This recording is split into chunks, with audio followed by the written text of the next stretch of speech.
Welcome to From Classroom to Career, presented by the St. Ambrose University Career Center. Today we're going to be talking about a variety of things that you'll need to work on during your job search. We'll be going over job search strategies, LinkedIn and networking, resumes and cover letters, interviewing, as well as the many resources we have available to you in the Career Center. Before we dive straight into the material, we've got a pop quiz. On average, how many months do you think it takes to find a job? While the time frame usually depends on where you're looking, what your specific job is, and the industry, you can estimate that it's going to take about 1 to 6 months. This is because if you know someone in the field, or if you've done a clinical or an internship somewhere, you probably will have an in and it won't take you as long. However, in other instances, maybe you have to move across the country, or maybe you're just starting out your network. So you need to take into account the fact that it may take a little bit longer than you are anticipating. One of the reasons why the job search can be a lengthy process is because employers often prefer to fill their positions in the totally opposite direction that a job hunter wants to fill the position. So as job hunters, we want to put a resume out on the internet, hope that someone thinks we're impressive, and have them kind of do all the work and come to us.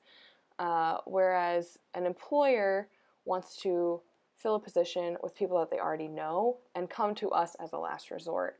So they're going to try to fill from within because they know that it's less of a risk, they can trust the person that they've already worked with, and they know what they're capable of. Then they want to try to use proof, so that could be an intern or someone who's done a job shadow with them before. They already know what they're getting into. Then they prefer to use recommendations, so they might talk to a colleague or get on LinkedIn and find out who else may have some good candidates that they might be interested in. Fourth, they want to work with an agency that they trust, so that could be like a temp agency, but they usually have to pay for these services, so it's more time and more money spent on their end. And then the last way they want to fill the position is how we want to fill it, using a resume. And the reason this is last is because one job can get 50 or more applications. So that takes a ton of time for the hiring manager and is not as efficient as the other options. The way you can combat this as a job seeker is by really building up your network and seeking to do things that put you in front of the employer or the recruiter versus just a piece of paper or an online application. So these ideas come from a book called What Color is Your Parachute by Richard Bowles. It's a best-selling career book for many years. And although a few of the references may seem a little outdated, what they're pointing to is very effective still even today. His number one way to find job success is to use the yellow pages. And although we don't have phone books, or maybe we do, but we don't use them very often, you can literally go to yellowpages.com or simply just Google the companies that you're interested in. So in the past, you would go and you would look up places that might be hiring social workers or interns or something like that. Now you can pinpoint some of the agencies. A second strategy is to knock on doors. So you can truly go to a clinic or an agency that you're interested in working at, introduce yourself, maybe drop off a cover letter and a resume, ask if they're hiring, and if not, they can keep that on hand, and I'm sure they will be impressed, and hopefully they'll let you know when they do have an opening, and you can even follow up with them on that. If you're not comfortable with going to somewhere that you actually want to work, or maybe it's far off in California, you can send what's called a prospecting letter, and that is just like a cover letter, except it's applying for something that's not necessarily available yet. So if you go on a website and you know you want to work for a company, but they don't have any openings, if you start early enough, you can send a prospecting letter expressing your interest in their company and asking if they would consider you or let you know when they do have an opening. The worst they can do is not get back to you or just respond with no, and then you can move forward in your process. Asking for job leads is next. That would be leveraging your current network, whether that's through LinkedIn or another agency, or even just your friends and family. That can be super helpful. So ask around, see if anyone's hiring or if they know of colleagues. Even professors might have some colleagues that are looking for people to hire. So it never hurts to ask. And the last few it's not that they're ineffective, it's just that they take longer and they're not as successful. Using those employment agencies we talked about, answering newspaper ads, which again is a little bit outdated, but looking for those ads, whether it's an internet ad, like the internet job posting, or something else, and then posting and mailing out your resume. Again, this can be effective, but it takes time and money and energy, and you might be spinning your wheels for no reason. If you really pinpoint in and focus on your network, you're just going to find that success a lot faster. And although I mentioned that using the internet is maybe not the one and only way that you should go for finding a job, it is a good place to start, especially if you're looking for a job where you don't have a network. Maybe you want to work in Hawaii or New York, and you need to know what's out there, what companies might be hiring, who works in your industry. So the internet can be a very helpful tool. And then using those networks and following up is what's really going to seal the deal for you. So a few sites that might be helpful for you include Indeed.com, SimplyHired.com. Those are both aggregators. They bring in jobs from all over the world, and you can sort by location. Glassdoor helps you to figure out the reputation of a company. It has reviews from employees, so that can be helpful so you know what you're getting into. Career Builder and Monster have similar functions as Indeed and Simply Hired, but they also offer a lot of job advice. Like we talked about before, pinpointing company websites, looking at their career or employment or human resources pages, that's going to be really helpful for you. Be Careers, that's a service we offer here at St. Ambrose. Every student has an account, and you can go on there and see which jobs are posted for St. Ambrose students. A lot of them are for undergraduate students, but we have things for MSW students as well.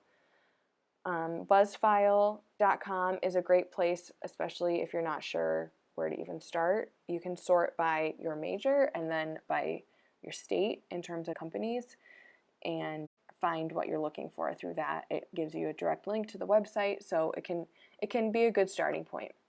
And then think about your professional organizations. Maybe there's a national organization for social workers. Go to those websites, check out and see if they have any job posting or career pages. Those are going to be really helpful, especially if you're doing a nationwide search. Fortunately, the job outlook for social workers is really strong. Not only is it a good time in our economy, but the job field is open, unemployment rate is down. So as you can see, this is from the Bureau of Labor Statistics. It kind of breaks down what the employment was in 2016 in terms of positions in that field for social workers and what it's projected to be in 2026. There is growth in every sector of social work in terms of how many positions are going to be added. So that's good news for you as you're entering the workforce, because it means that you're entering a growing field and that hopefully the job search should be a little bit easier versus those where fields are not growing. So overall, the field is growing by 16% in the next 9 to 10 years, and that is good news for you. That data isn't relevant to you, though, if you don't do your part to get to your target goal. So in order to get to your goal of finding a job in social work, you're going to want to work on 3 things, and those are what we're going to talk about today. We're going to talk about LinkedIn and how you can leverage that to build your network. We're going to talk about the job documents that you need, such as resumes and cover letters, and how you can ace that interview and stand out from the rest of the crowd. It's time for another pop quiz. What percentage of recruiters do you think are using LinkedIn to find employees? You may be surprised to know that about 95% of recruiters are on LinkedIn. So if you don't have a LinkedIn profile, you could be missing out on some great professional opportunities and networking. You might be thinking, well, that's all well and good, but I don't really understand what LinkedIn is anyway. There are 2 ways to think of LinkedIn. First is as a professional Facebook. So it's a place where you can go and post things that are not about what you had for breakfast, but more about what you care about in terms of professional development.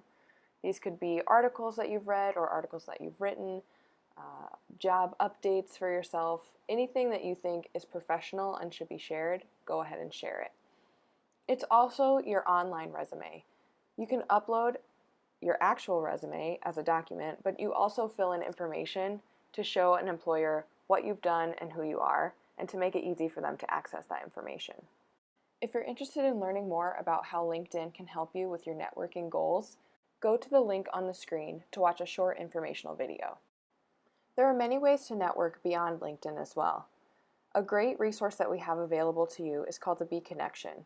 This is on your Be Careers account and can allow you to connect to alumni in your field to learn more about how they got into their job or to ask them any career-related questions.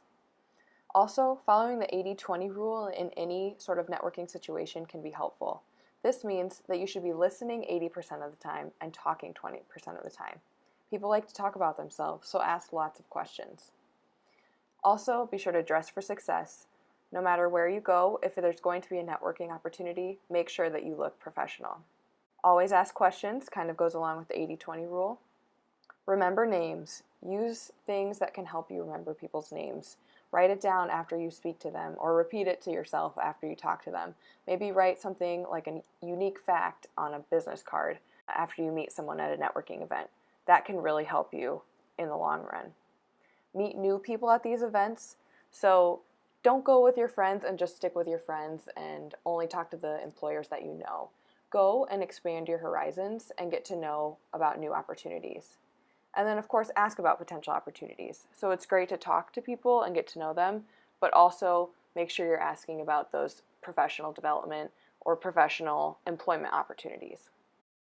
Now we're going to talk about resumes. I'm sure all of you have written a resume before. You probably needed one to get into graduate school, but it may have been a while since you've updated yours. So this is a chance for you to double check what you've done in the past and add new things potentially or take things off that are no longer necessary. So let's talk resume basics. When you're trying to lay out your resume, you want to make sure you have the appropriate headings. An optional heading that can take the place of an objective statement, which is kind of going out of date in the resume world, is a summary of qualifications. This is 3, maybe 4 bullet points that kind of summarize who you are or some of your accomplishments. You don't want them to be repeating other things in your resume, but if you want to bring something to the top of the page, you can make this section and have it be really helpful for the employer to see what skills you bring to the table. Next, since you're just graduating, you probably want to have your education. As you go further in your career, as your work experience becomes more relevant, your education can go more towards the bottom or just lower down on your resume. But make sure that you're bolding your degrees and putting your graduation date.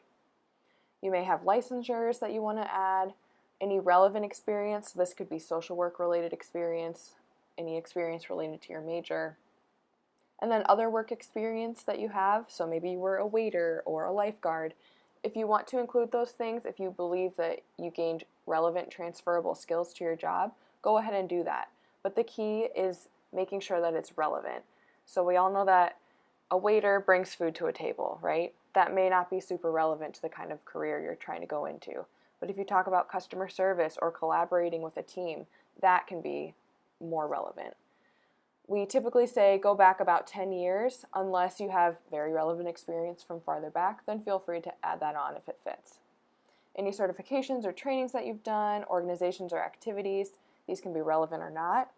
You can show that you're a well-rounded person even if you've been involved in things that aren't directly related to your major.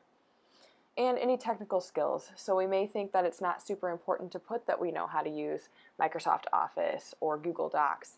But if that is listed in a job description, go ahead and put it on your resume. It's only going to help you because they're going to know that you have those skills, and you may be pushed up higher in the pile because you've put those on your resume. In terms of your GPA, if you'd like to include it, just make sure it's a 3.0 or above out of a 4.0.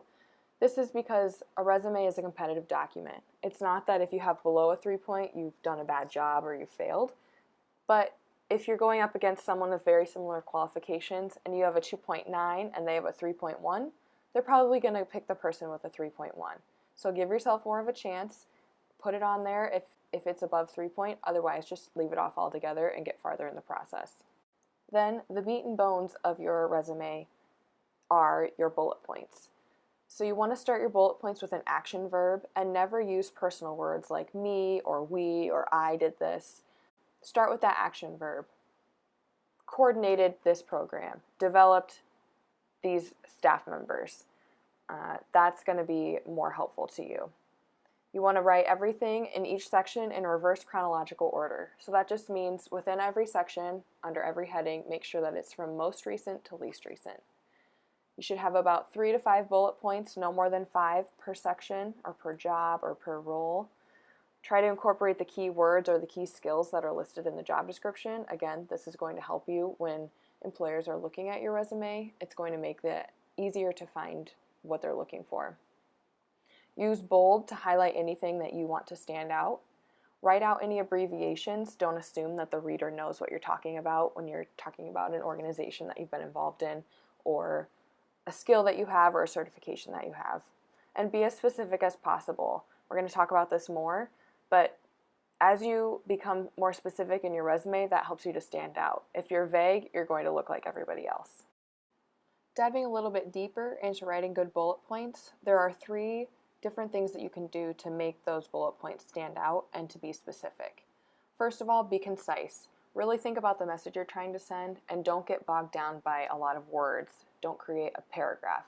Keep it simple, maximum of 2 lines per bullet point.